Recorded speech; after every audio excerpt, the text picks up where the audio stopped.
Y en esta tarde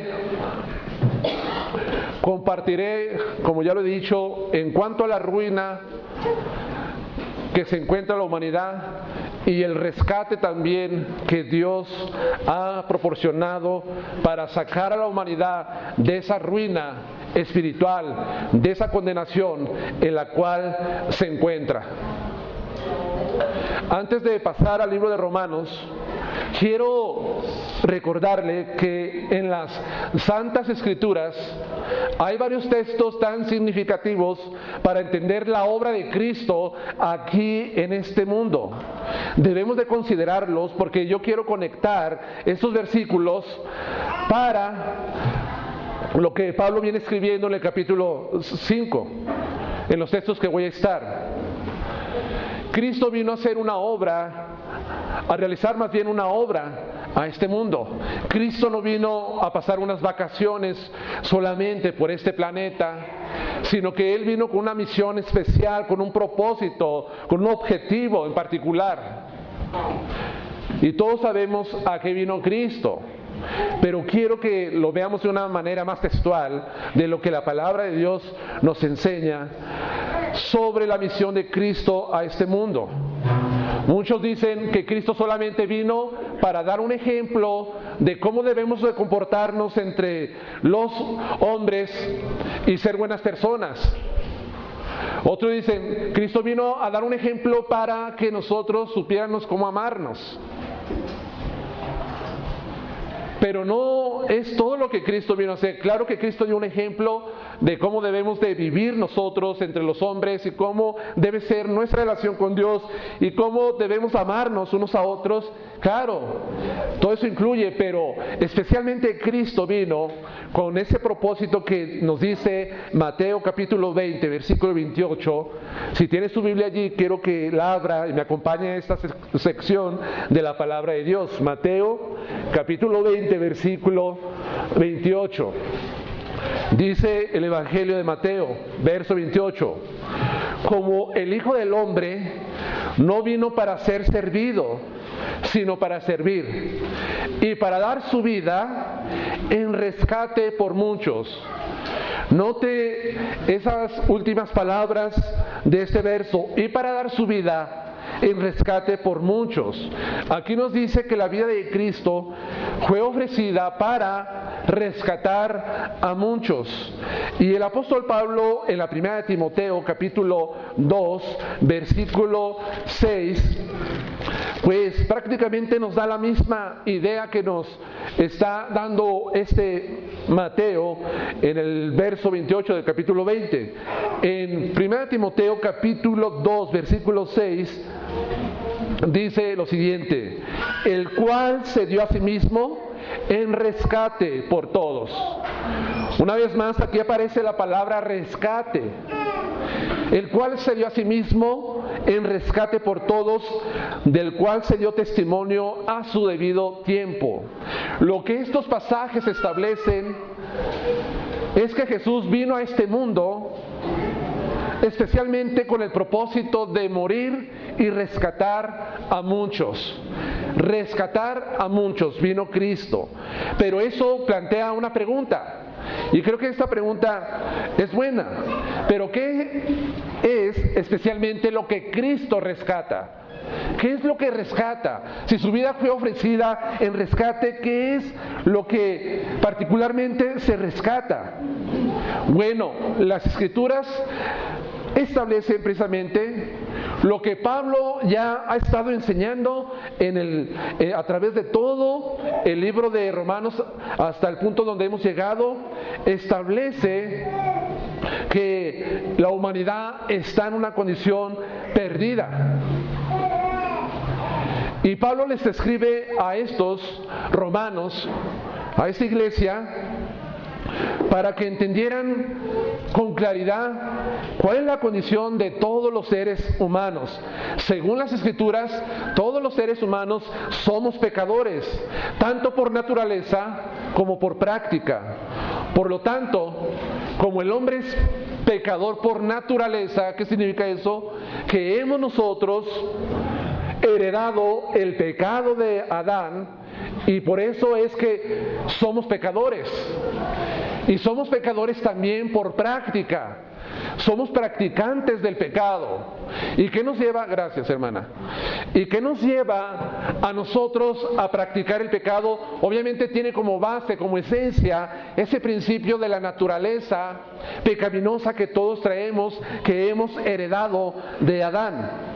Ahora, si el hombre está en una condición así de pecado, tanto por naturaleza como por práctica, la Escritura también dice que el pecado o la consecuencia del pecado se debe de pagar. O sea, el mismo libro en Romanos capítulo 6, versículo 23, Pablo escribe también, porque la paga del pecado es muerte. O sea, la paga del pecado es muerte. El pecado se paga, o es la paga, con la muerte espiritual y la muerte física y la muerte eterna, según lo que revela la palabra de Dios. Estamos muertos espiritualmente, vamos a morir físicamente, y algunos pasarán la eternidad alejados de Dios por siempre, condenados, donde el humo de sus tormentos sube por los siglos de los siglos. Eso es lo que enseña la Escritura. El pecado, la paga es la muerte. Y ya se lo dije, la muerte en cualquier sentido que se menciona en la Escritura siempre viene como consecuencia penal por el pecado. Y aún mismo Romanos en el capítulo 5, en el verso 2 dice, así la muerte pasó a todos los hombres por cuanto todos pecaron. Todos estamos sometidos a la muerte, de acuerdo a lo que dice Pablo. La muerte espiritual, ya se los he enseñado anteriormente. ¿Qué es la muerte espiritual? Es la separación del hombre con Dios. Es la separación de nuestro espíritu con el espíritu de nuestro Dios. Esa es la muerte espiritual, y que la mayoría de todas las personas en este mundo están en esa condición de muerte espiritual. Adán murió el día que pecó, el día que desobedeció a Dios. Adán murió. Dice la Escritura que el día que él comiera, Dios le dijo, ciertamente morirás. Él murió espiritualmente y después, hermanos, prácticamente se convirtió en un hombre mortal. ¿Por qué? Porque la muerte física iba a venir a su vida, la iba a experimentar. Y así, hermanos, en esa muerte, entonces, de acuerdo a la revelación bíblica, toda la humanidad nace en esa misma condición de muerte espiritual. Ahora, la muerte física que les menciono, Adán, cuando desobedeció ese mismo día, llegaron a ser mortales, los primeros padres. Imaginemos lo que sintió o lo que vio Adán cuando en el Génesis capítulo 4 su hijo Caín mata a Abel. Yo puedo imaginar cómo se sentiría Adán pensando que todo aquello que lo llevó al pecado y la decisión que tomó de desobedecer a Dios estaba dando como consecuencia esa muerte también física, y ver cómo un hijo mata a su otro hijo, cómo la muerte hace su aparición y cómo causó tanto dolor, tanto sufrimiento. Puedo ver que Adán y Eva sufrieron por este acto pecaminoso de su hijo, sufrieron bastante. Nos indignamos tanto cuando vemos una injusticia así, de cómo una persona le arrebata la vida a otra persona. Decimos, ¿por qué? ¿No es justo eso? Y aun cuando morimos por causas naturales, aún la muerte sigue causando ese sufrimiento y ese dolor en los hombres. Y aún también la paga del pecado es muerte. Es la muerte final que muchos van a experimentar cuando sean condenados por toda la eternidad. Hermanos, esto no lo hablamos con una forma así a la ligera y como si no nos importara. Realmente esto nos debe llevar un peso sobre nuestras vidas de saber que la muerte, la segunda muerte, muchos la van a pasar por toda la eternidad. Algunos de los que están tan cercanos a nuestras vidas pueden ser nuestros hijos, pueden ser nuestros tíos, nuestros padres, nuestros amigos o vecinos, compañeros del trabajo. Van a pasar, si no reconocen a Jesucristo como su Señor, toda la eternidad la pasarán en el lago de fuego, que el libro de Apocalipsis en el capítulo 20, versículo 8, dice que es la segunda muerte. La segunda muerte. Ante esta muerte eterna, pues obviamente ya no hay ninguna oportunidad para ser salvados. Entonces, esta es la condición de ruina de todos los hombres, descendientes de Adán, dice Pablo. Pero así como en Adán, prácticamente la verdad central que yo puedo sacar de todos estos textos es que así como en Adán todos hemos sido arruinados y condenados, así en Cristo hemos sido rescatados de esa condición de ruina y somos justificados también. En Adán todos morimos, tanto espiritualmente como físicamente.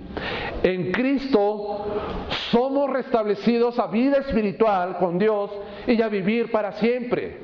Eso es la verdad central de todos estos pasajes, de lo que enseña Pablo.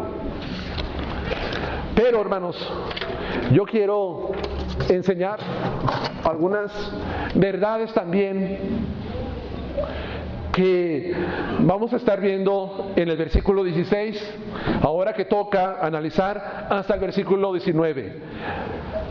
Acompáñenme nuevamente a esta sección de la Escritura, Romanos 5, versículo 16. Le voy a dar lectura desde el 15 hasta el 19. Dice el verso 15: pero el don no fue como la transgresión. Porque si por la transgresión de aquel uno murieron los muchos, abundaron mucho más para muchos la gracia y el don de Dios por la gracia de un hombre, Jesucristo.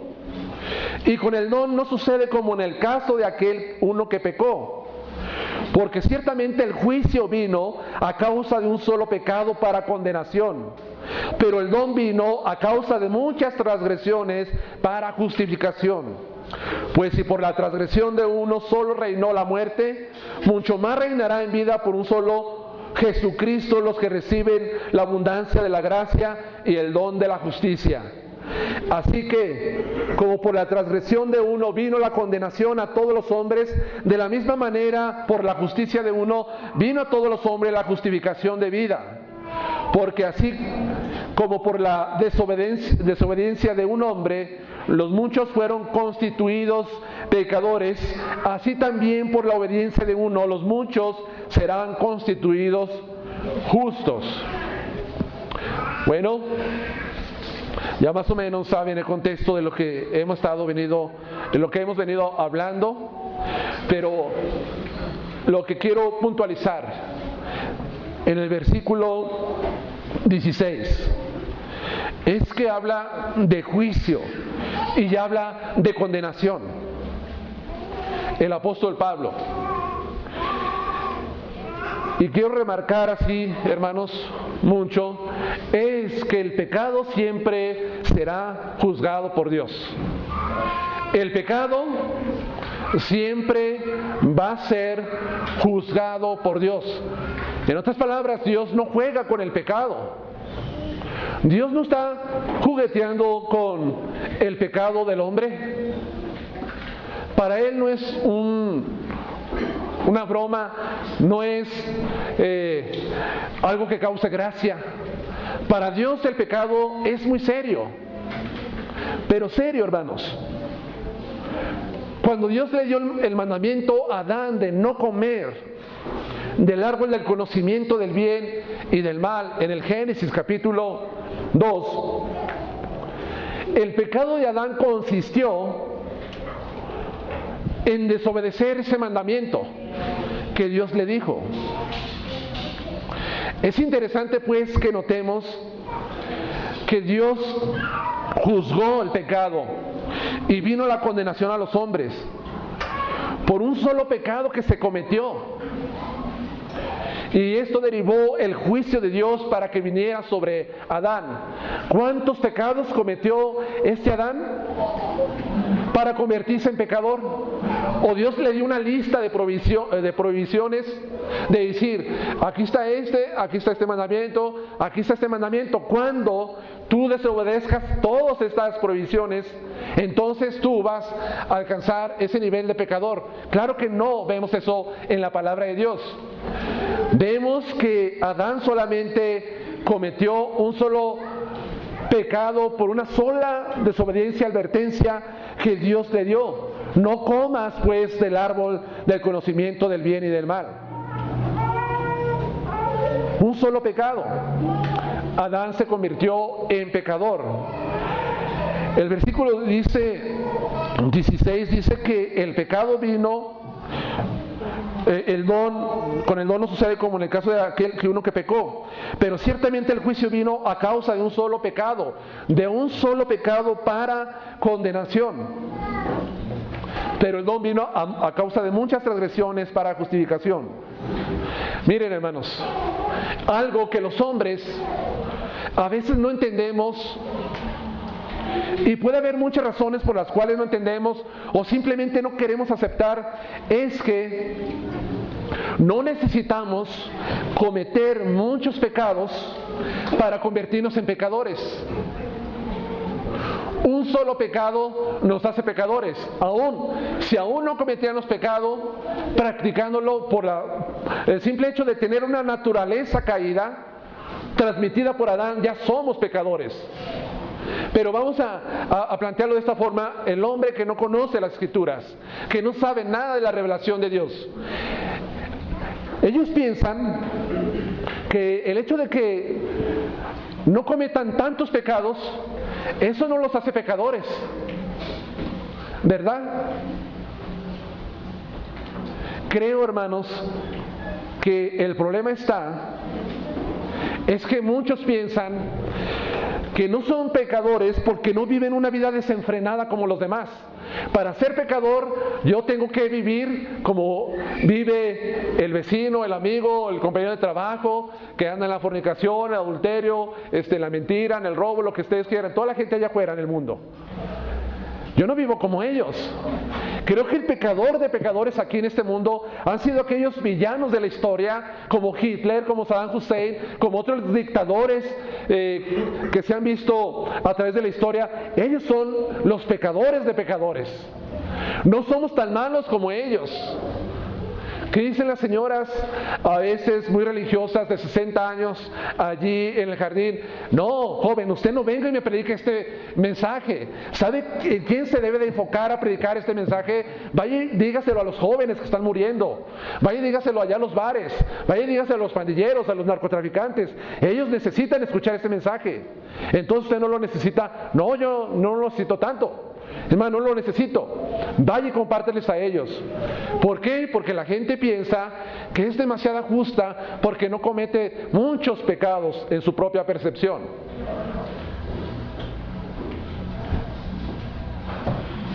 En la propia percepción de las personas piensan que no son tan malos para que Dios los juzgue, ¿verdad? No soy tan malo para que Dios me vaya a juzgar. Pero la pregunta es, ¿cuánto pecado el hombre tiene que cometer para que Dios lo juzgue? ¿Cuántos pecados tengo que alcanzar para que el juicio de Dios venga a mi vida? Ahora alguien estará pensando, bueno, ¿y por qué si la gente peca no viene el juicio de Dios? Claro que el juicio de Dios se manifiesta de muchas formas. Y el juicio de Dios allí está. ¿Cuántos pecados tiene que cometer el hombre para que Dios lo juzgue? ¿Cuántas veces, por ejemplo, el hombre tiene que cometer homicidio para convertirse en un homicida delante de Dios y delante de la sociedad? ¿Cuántos asesinatos tiene que cometer una persona para considerarlo un asesino? Nomás uno. Nomás uno para que se le considere asesino ante la ley. No necesita matar a muchas gentes. Con un solo acto de esta naturaleza se convierte en homicidio. Ahora, ¿cuántos pecados necesita cometer en cuanto a la mentira para ser mentirosos? ¿Cuántas mentiras tengo que decir? ¿Muchas?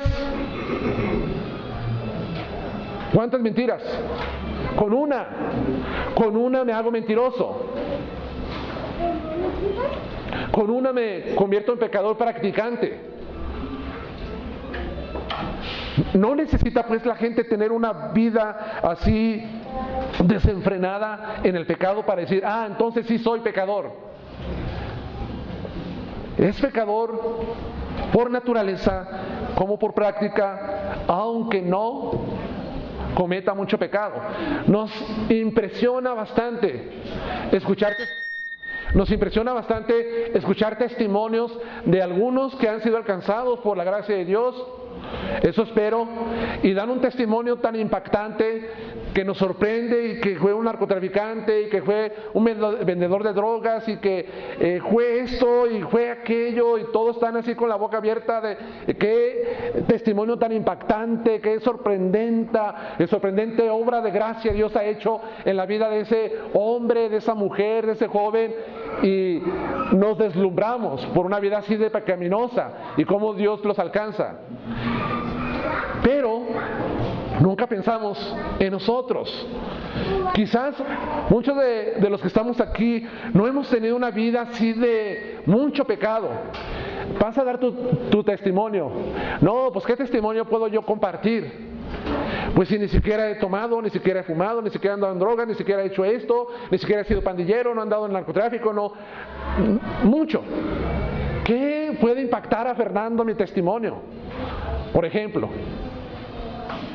¿verdad? Porque no pensamos, hermanos, que no necesitamos cometer demasiadas cosas para ser pecadores. Esa misma gracia que opera en esa persona que Dios le rescata de una vida de vicio, de desenfreno, esa misma gracia es la que opera en una persona que quizás nunca ha sido, entre comillas, mala persona en la sociedad, pero es la misma. Y las personas necesitan entender pues estas verdades, que Dios va a juzgar siempre el pecado, no importa la abundancia o lo poco que sea. Con un solo pecado el hombre merece el juicio de Dios. Aquí dice en el versículo 16 que el juicio vino a causa de un solo pecado para condenación. Un solo acto de desobediencia de Adán fue suficiente para que el juicio de Dios cayera sobre él y sobre toda su descendencia. ¿Y cuál fue la sentencia final que Dios le dio a este Adán? Lo vuelvo a repetir: la condenación. Y por ende la condenación a toda su descendencia. Entonces el veredicto es de parte de Dios que todos estamos condenados, que somos culpables e injustos y merecedores del castigo de Dios. Eso es lo que nos enseña este versículo, que el pecado tiene que ser juzgado. Ahora, sí, hermanos, Adán en ese momento desobedeció y Dios quisiera redimir a Adán, rescatarlo. Era necesario y es necesario que Cristo muera por solo ese pecado que Adán cometió. La muerte de Cristo tenía que llevarse a cabo por un solo pecado. Porque el pecado es tan vil, tan perverso ante los ojos de Dios, que es todo lo contrario a lo que Dios es en su naturaleza. Si Dios hubiera querido redimir a Adán, en ese momento Cristo hubiera muerto por ese único pecado de Adán.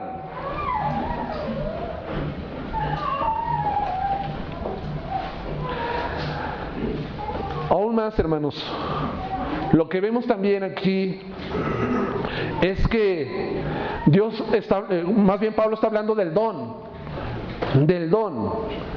Él dice, pero el don vino a causa de muchas transgresiones para justificación.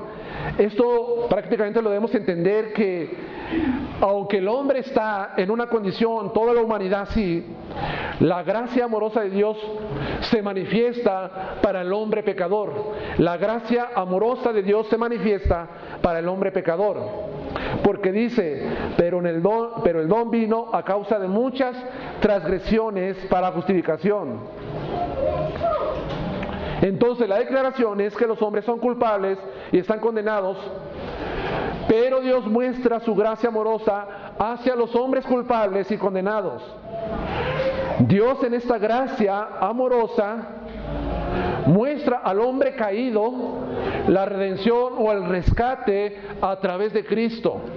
Eso es lo que muestra el Señor, porque aún en el verso 15 dice, pero el don no fue como la transgresión, porque si por la transgresión de aquel uno murieron los muchos, abundaron mucho más para los muchos la gracia y el don de Dios por la gracia de un hombre que es Cristo Jesús.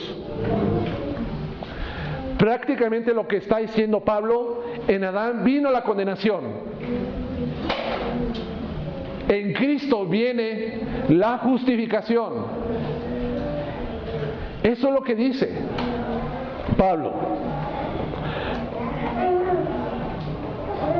Pero quiero leer el versículo 17,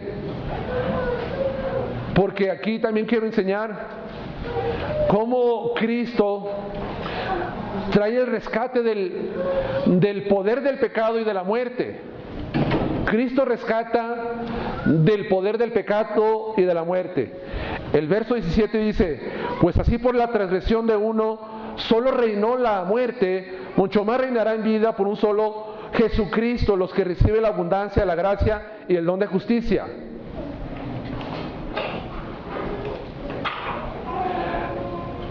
Dice Pablo que reinó la muerte en Adán, en este versículo, el versículo 17, note allí.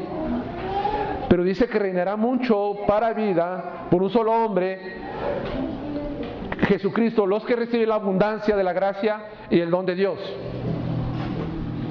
Entonces la muerte tiene un reino sobre todos los hombres desde Adán. Es la muerte la que predomina sobre toda la humanidad. Este es un problema que el hombre no puede deshacerse de él aparte de Dios. Ya les he dicho anteriormente que el hombre busca las soluciones hacia la muerte, hacia ese problema, porque la muerte asedia a todos los hombres, a toda la humanidad. ¿Cuántas personas mueren a diario en el mundo? Más o menos un aproximado. Se dice que más de 150,000 personas están muriendo diariamente en el mundo. Y este año, más o menos la muerte a esta hora del día es de 45,328,900 están muriendo hasta este momento, según el conteo que llevan. Más de 45 millones hasta lo que va el año. Es mucho, ¿verdad? Este mundo es en verdad es un cementerio. Como lo dijo Carlos Spurgeon, el pecado ha hecho de este mundo un cementerio y la gente está muriendo. Cada segundo que pasa, muere una persona alrededor del mundo, por diferentes causas, diferentes edades, diferentes nacionalidades, condiciones sociales. está muriendo la gente. Entonces vemos claramente pues que la muerte tiene un reino que predominó desde Adán, dice Pablo. Sin embargo, Pablo en el versículo 17 dice, o encontramos, que el rescate a este problema de ruina, de muerte que tienen los hombres, lo encontramos únicamente en Cristo Jesús. En Cristo somos rescatados de la muerte y del poder del pecado.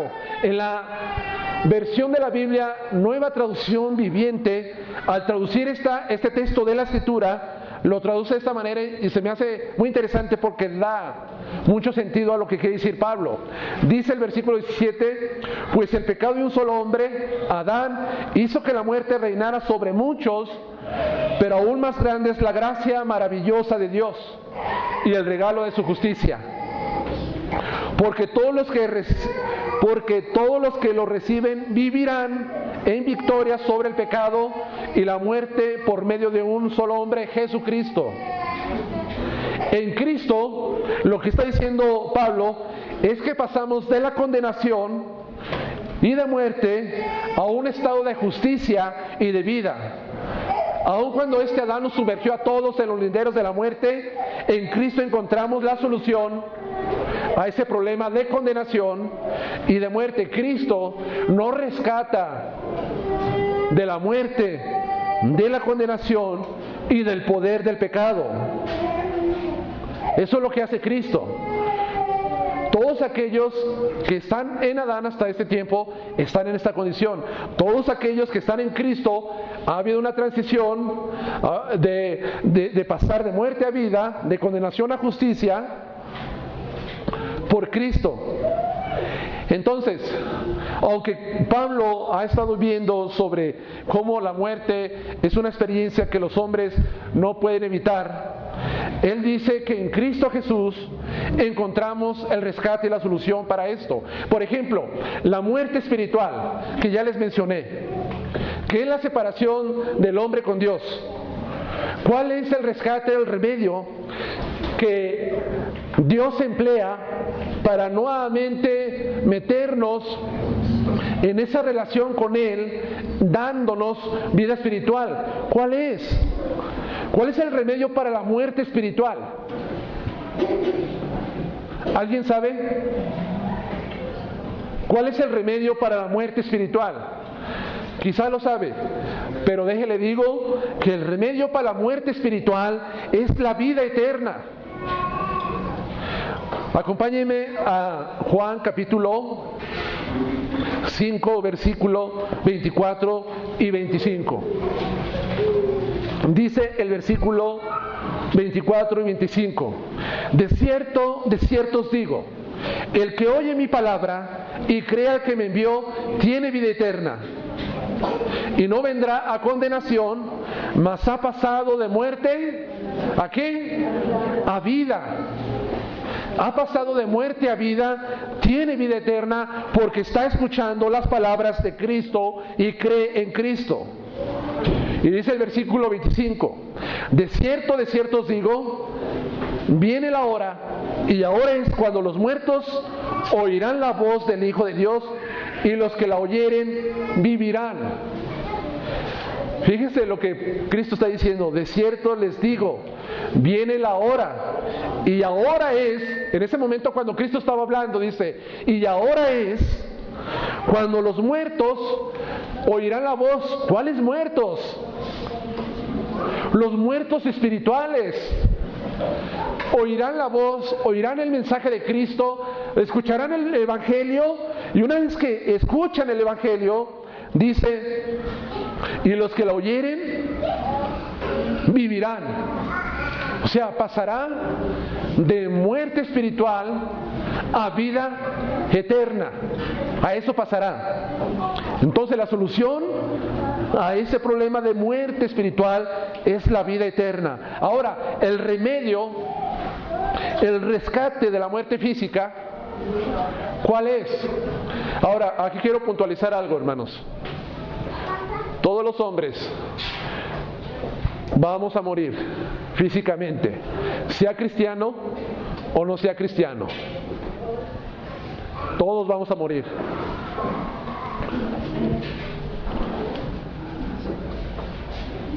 Aunque hay algunos, que es otro tema, pero se lo voy a decir brevemente, no van a morir cuando Cristo venga. Ellos serán transformados. En un abrir y cerrar de ojos pasarán de ese estado corrupto, caído, a una vida, a un cuerpo glorificado, exaltado por Dios en aquel tiempo. Pero hasta este tiempo todos morimos, cristianos o no cristianos. Entonces, el remedio para la muerte física, ¿cuál es, hermanos? ¿Cuál es el remedio para la muerte física? ¿Cuál es, hermana Silvia?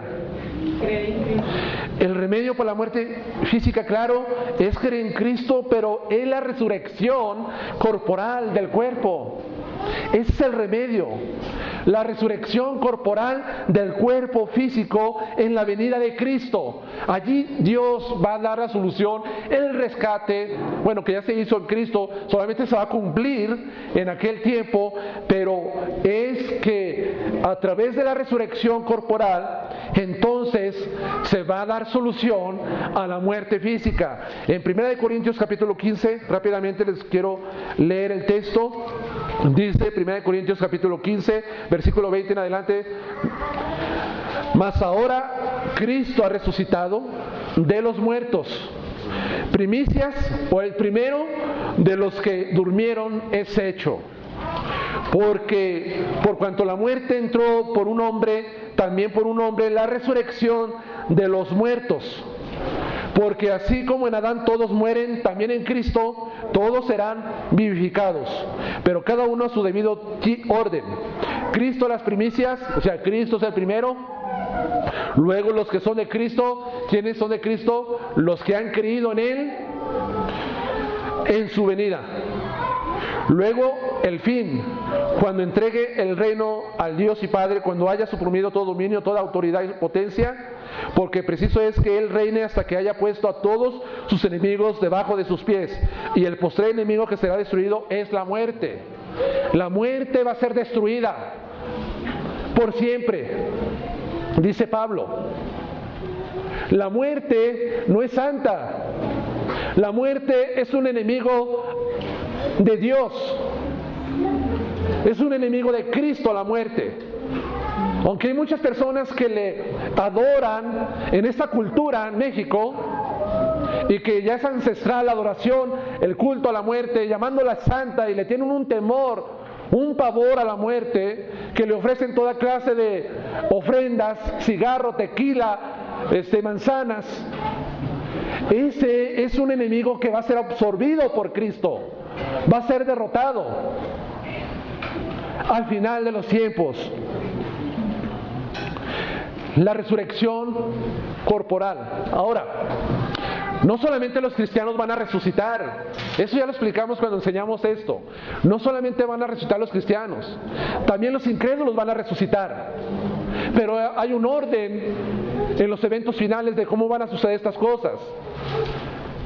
Los cristianos van a resucitar para vida eterna, con un cuerpo glorificado, con un cuerpo que ya no va a estar sujeto a la muerte, al cansancio, al desgaste, a la vejez. Ya no, hermanos. Ya no vamos a tener que hacer tanta clase de actividades para cuidar nuestro cuerpo. Nuestro cuerpo va a ser perfecto, va a ser glorioso en Cristo. Al final, los incrédulos van a resucitar para ser condenados. Para ser condenados. Dice que se van a levantar también en el juicio del gran trono blanco, Apocalipsis también 20, y van a resucitar no en cuerpos glorificados, se van a levantar con esta misma condición en la que estamos ahorita nosotros, los incrédulos. ¿Y para qué se van a levantar? Para ser juzgados por Dios ante el trono blanco, y una vez que se hallan culpables delante de Dios, van a ser lanzados vivos al lago de fuego, vivos. Y si la muerte va a ser absorbida al final, quiere decir que esas personas desearían morir, pero jamás van a morir, porque la muerte ya fue erradicada completamente del universo. Ya no se va a poder morir. No van a poder decir: cáiganme monte, cáiganme cerros encima de mí y escóndanme, porque la muerte desaparecerá por siempre. Es algo que debe de hacer pensar a muchos que no están en Cristo ahora. Entonces, la solución a la muerte física que vemos en Cristo es la resurrección corporal. Pero también dice la Escritura: ¿dónde está, oh muerte, tu aguijón? En el versículo 55, ¿dónde está, muerte, oh tu aguijón? ¿Dónde, oh sepulcro, tu victoria? ¿Dónde está ahora? Sorbidas la muerte en victoria, dice Pablo. ¿Qué esperanza da esto a los hermanos que han perdido a un ser querido en el Señor, verdad? Consuela mucho y trae mucha paz y trae mucho consuelo de parte de Dios cuando nuestros seres queridos mueren en Cristo, porque sabemos que al final de los tiempos los veremos y la muerte ya no será un problema para los hombres y no causará más llanto, dolor y sufrimiento en las personas. Eso es lo que a nosotros nos llena de esperanza. Es lo que nos llena de esperanza, que si crees en Cristo no morirás eternamente. Juan capítulo 11, versículo 25. Que Cristo es la resurrección y la vida, que el que cree en Él no morirá eternamente. No morirá eternamente. Y le dice a Marta: ¿crees esto? ¿Lo crees en verdad? Sí, Señor, lo creo, que tú eres el Hijo de Dios. Para la muerte, pues, eterna no hay rescate. Si el hombre no confía en Cristo como su único y suficiente Salvador, va a pasar la eternidad en el lago de fuego.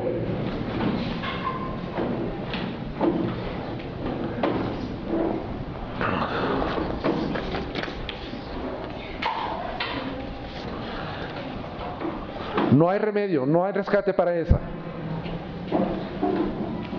Ahora, en Cristo vivimos, en Cristo somos nuevamente restaurados a una vida espiritual, a una vida para vivir para siempre. Pero también en Cristo somos liberados, rescatados del dominio del pecado. En Adán, la naturaleza pecaminosa fue transmitida a todos sus descendientes. Y esta naturaleza pecaminosa domina todas las áreas de nuestras vidas. Domina todas las áreas de nuestras vidas. En Cristo, el poder del pecado en nosotros ha menguado. Ya el dominio del pecado no se enseñorea sobre los hijos de Dios. ¿Es verdad eso? ¿Es verdad? ¿Es verdad eso? ¿O es una mentira? ¿Es verdad que en Cristo el dominio del pecado ya no es tan dominante en la vida del cristiano? ¿Es verdad eso o es solamente algo idealizado que Pablo quiere mostrarnos aquí en este versículo? ¿Es una verdad o es algo idealizado? ¿Es una verdad en nuestras vidas eso? ¿Es verdad que en Cristo también, si en Adán fuimos dominados por el pecado, que en Cristo ya ese pecado, ese poder del pecado más bien, ya ha menguado, disminuido? ¿Es verdad eso en la vida del cristiano? ¿Eso lo enseña la Biblia, que el cristiano ya no se enseñorea de nosotros? Eso lo enseña, o enseña que aunque creemos en Cristo todavía vamos a estar sometidos, dominados por el pecado, como un tirano, como un señor tirano, opresor que no nos deja descansar. ¿Eso enseña la Biblia? Claro que no. ¿Qué enseña la palabra de Dios? La palabra de Dios enseña que el pecado en el cristiano ya ha menguado, ha disminuido.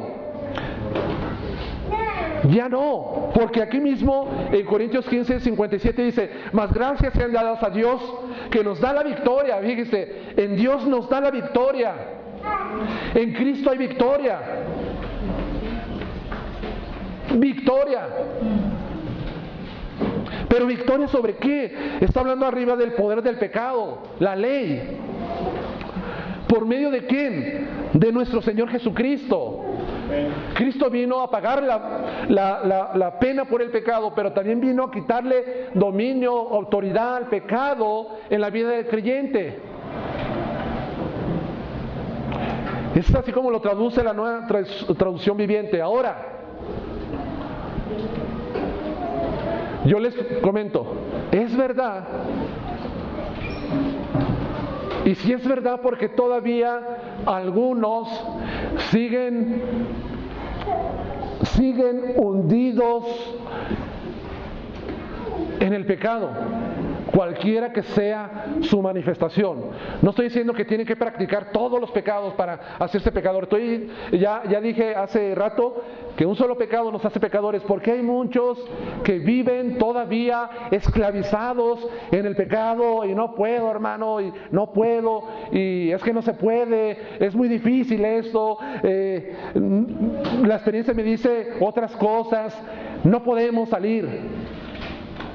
Realmente es que no se pueda o no se quiere recurrir a la gracia de Cristo, a los medios de gracia que Dios nos da para prevenirnos del pecado. O se quiere estar allí estancado todo el tiempo con ese mismo pecado, 5 años, 6 años, 8 años, 10 años, y el mismo pecado prevaleciente en ese hombre, en esa mujer, allí está. Y la pregunta es, ¿no que Cristo ya está en tu vida y que el poder del pecado ha menguado en ti? ¿Cómo es posible que todavía te encuentres en esa esclavitud de pecado en tu vida y no puedas vivir en victoria en Cristo? ¿Qué está pasando en tu vida? ¿Qué está sucediendo?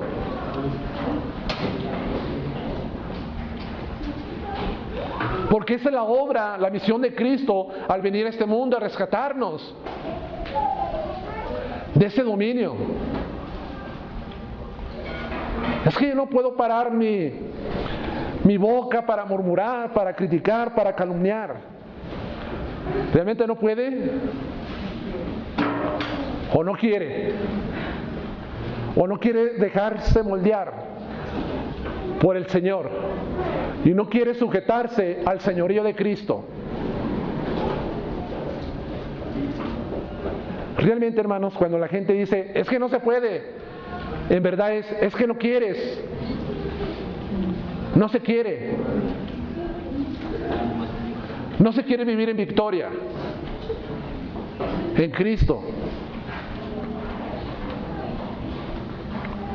Dice la Escritura que el pecado ya no se enseñorea del cristiano. En el Romanos 6:22, mas ahora que habéis sido libertados del pecado y hechos siervos de Dios, tenéis por vuestro fruto la santificación y como fin la vida eterna.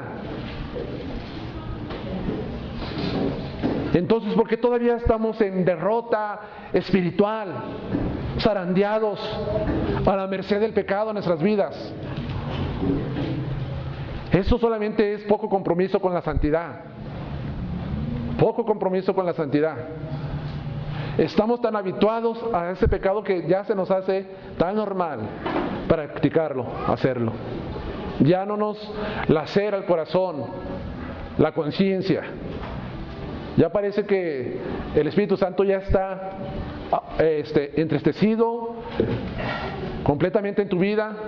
Ya no hay sensibilidad, ya pecas y te vas y te duermes como si nada, y te levantas como si nada, y nos levantamos y andamos como si nada hubiera pasado, y andamos allí hasta cantando, chiflando, como si nada pasara, pero allí está.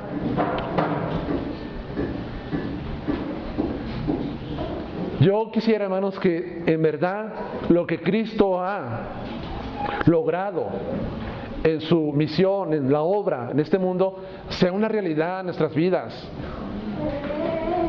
sea una verdad, que seamos una iglesia, una generación que esté impactando a esta sociedad por la santidad, por el compromiso que se tiene con el Señor, y que la iglesia sea atrayente para la sociedad y no sea lo contrario. No, yo no quiero ir a ese lugar porque allí dicen pero no hacen, ¿verdad? Son buenos para hablar y decir y condenar a los demás, pero en sus hechos hacen lo mismo. No, hermanos, Cristo nos liberó también del dominio. No estoy diciendo que nos quitó el pecado completamente. Todavía hay vástagos de el viejo hombre aquí en nosotros.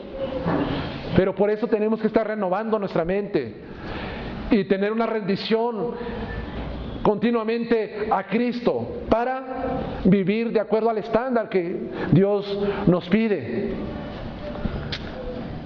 Ahora, finalmente para ir terminando, en el versículo 18 al 19, dice: así que como por la transgresión de uno vino la condenación a todos los hombres, de la misma manera la justicia de uno vino a todos los hombres la justificación de vida. Porque así como por la desobediencia de un hombre los muchos fueron constituidos pecadores, así también por la obediencia de uno los muchos serán constituidos justos.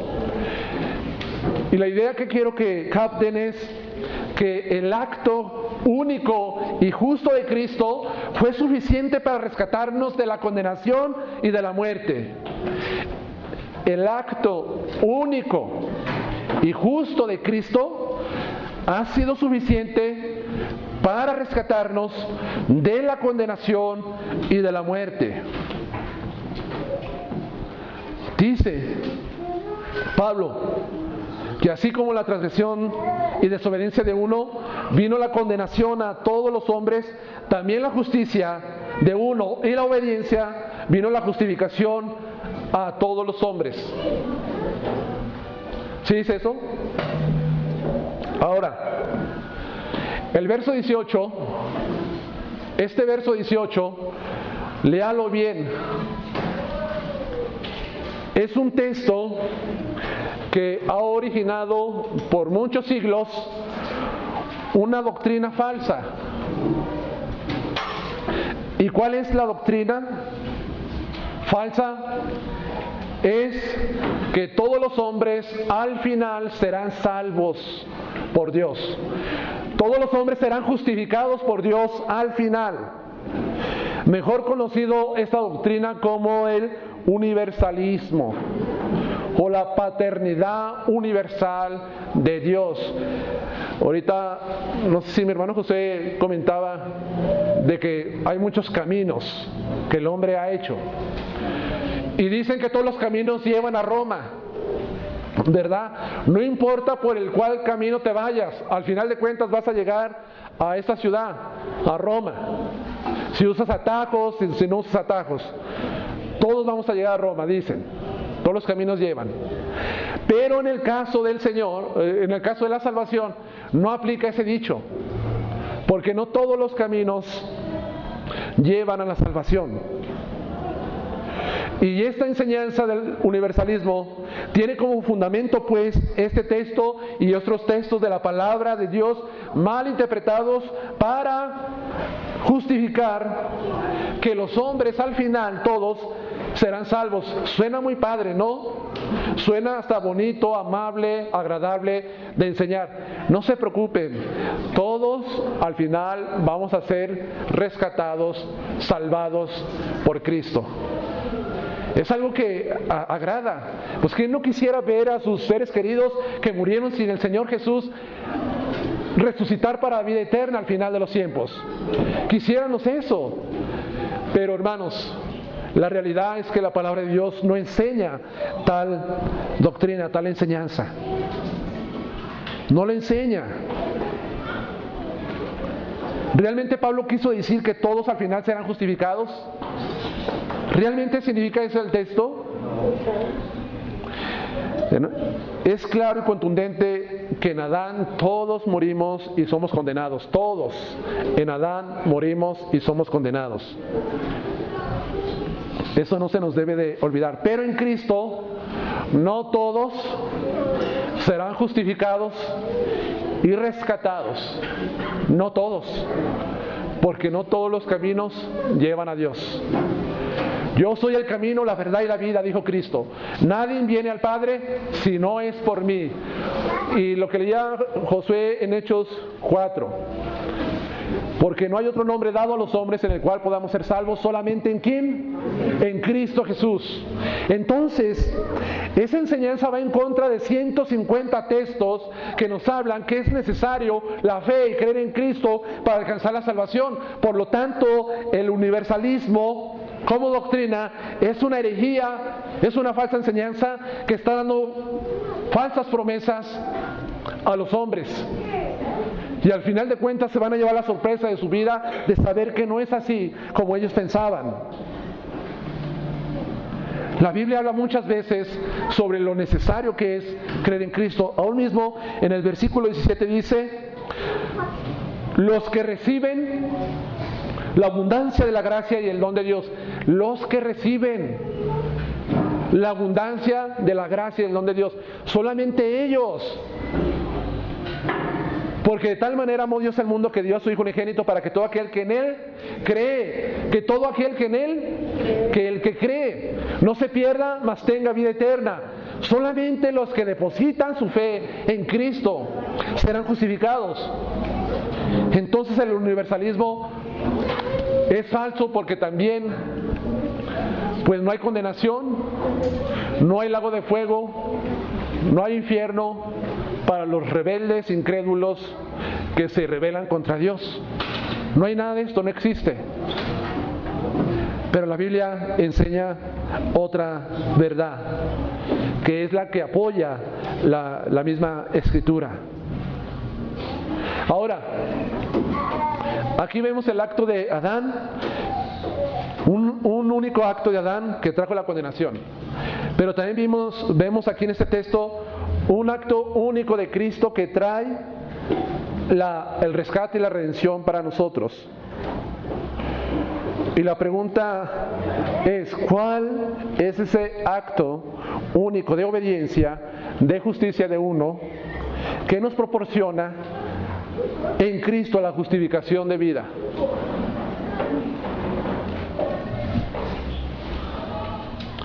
El Nuevo Testamento nos enseña que Dios envió a su Hijo al mundo.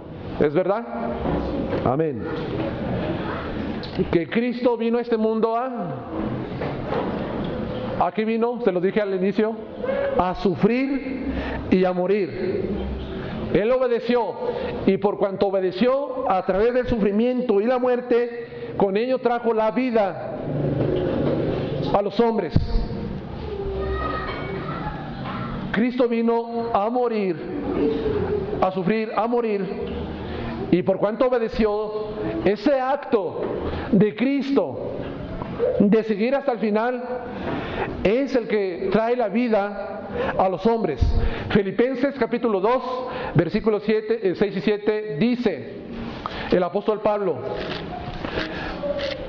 versículo 6 y 7, el cual siendo en forma de Dios, no estimó ser igual a Dios como cosa que aferrarse, sino que se despojó a sí mismo, tomando forma de siervo, hecho semejante a los hombres, y estando en esa condición de hombre, se humilló a sí mismo, haciéndose obediente hasta la muerte, y muerte de cruz. Entonces, el acto único de Cristo, que nos imparte a nosotros el rescate, la redención, la vida, prácticamente lo vemos que es lo que Él hace en la cruz del Calvario. Pero ahorita ustedes estarán pensando en otro también, en su vida justa, ahorita lo voy a comentar. Solo se necesitó una sola vez para que Cristo demostrara su obediencia a través de ese acto de obediencia.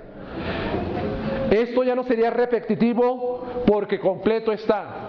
O sea, Cristo no necesita morir todavía muchas veces para que nosotros mantengamos vigentes con la justicia. Solamente Cristo necesitaba morir una sola vez, ¿verdad? Una sola vez para declararnos justos. Entonces, no se puede repetir el sacrificio de Cristo nuevamente. No se repite. Completo está.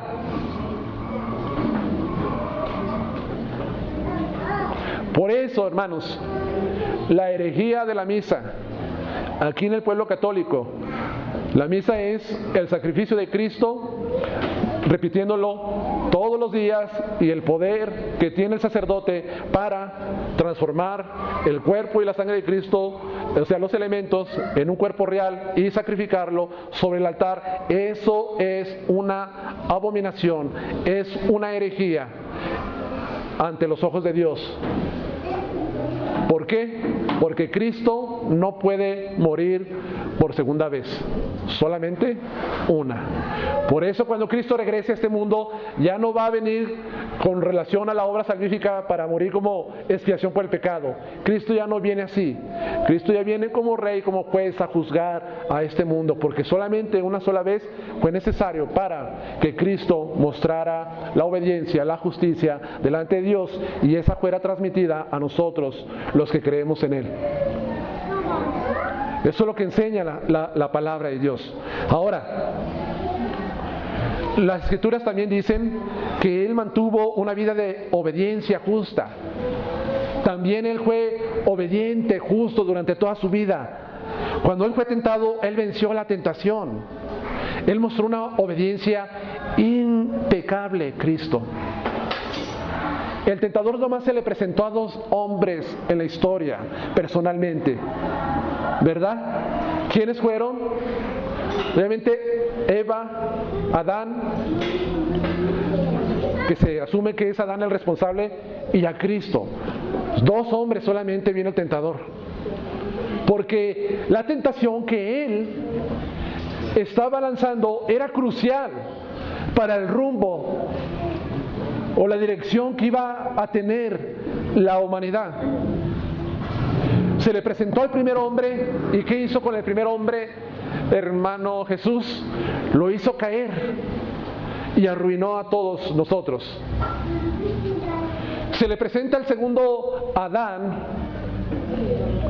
que es Cristo, para tentarlo en Mateo 4, y le muestra una variedad de tentaciones, y Cristo las vence. Si Cristo hubiera cedido a la tentación en ese momento, ¿qué hubiera pasado con nosotros? No hubiera jamás redención por nuestro pecado. No hubiera salvación. Y ahorita serían las personas más miserables del mundo, de saber que lo único que nos espera es la condenación eterna de nuestros pecados. Pero Cristo venció la tentación y mostró una vida de justicia impecable, y esa justicia que Cristo muestra y de la que caracterizó su vida, de hacer la voluntad del Padre en todo tiempo, trae como consecuencia que la obediencia perfecta de Cristo, la justicia impecable de Cristo, son imputadas al creyente que cree en Él. La obediencia de Cristo, su justicia impecable, son transferidas a nosotros solamente los que creemos en Él. Eso es lo que enseña. Entonces vemos una ruina y vemos un rescate de parte de Dios a través de Cristo Jesús. Vemos eso. Ahora, termino. ¿Cuántos de aquí tienen familiares que no son salvos? Yo digo, todos tenemos familiares que no son salvos. Tienes a tu hermano, a tu hermana, a tu esposo, a tu esposa, a tus hijos, a tus tíos, a tu mamá, a tu papá, ¿verdad? Tenemos.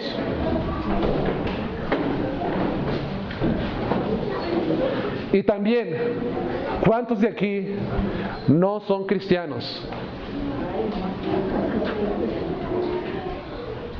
Que vienen solamente porque su papá los trae.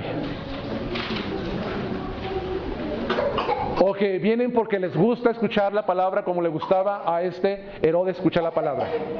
¿Cuántos? ¿Cuántos no son en verdad verdaderos convertidos al Señor? ¿Cuántos? Mira, tú tienes a tus hermanos, a tus familiares, y de los que están aquí que no tienen a Cristo, la ruina de ellos es muerte espiritual, resucitar físicamente para ser lanzados al lago de fuego. Y algunos también que se resisten a la voz del Espíritu Santo pasarán toda la eternidad en ese lugar, porque no están reconociendo el rescate que Dios ha hecho a favor de ellos. Dios no lo quiera que en este día no nos sorprenda la muerte si no estamos en Cristo, porque si sorprende la muerte sin Cristo, la Biblia, que es de origen divino, dice que pasará la eternidad en el lago de fuego. Pero el regalo de Dios es vida eterna en Cristo. ¿Qué tanto vas a estar esperando para reconocer y humillarte, doblar tu rodilla y reconocer al Señor Jesús como tu único y suficiente Salvador de tu vida? Ningún motivo, ninguna excusa Dios la va a aceptar en aquel día para salvarte. Lo único que Dios te va a salvar, ¿por qué te va a salvar? Es porque tienes a Cristo en tu vida y lo reconoces como el Señor y Salvador y vives para la gloria de Él. Es lo único. Así que les invito, hermanos, que ustedes que tienen familiares prediquen el Evangelio, prediquen la palabra, díganle a las personas en qué condición están. Y si tú estás aquí y has escuchado muchas veces, ponte a cuentas con Dios, reconócele en este día, porque este es el día que Dios acepta para la salvación, porque quizás para mañana ya no va a haber oportunidad. Que Dios les bendiga.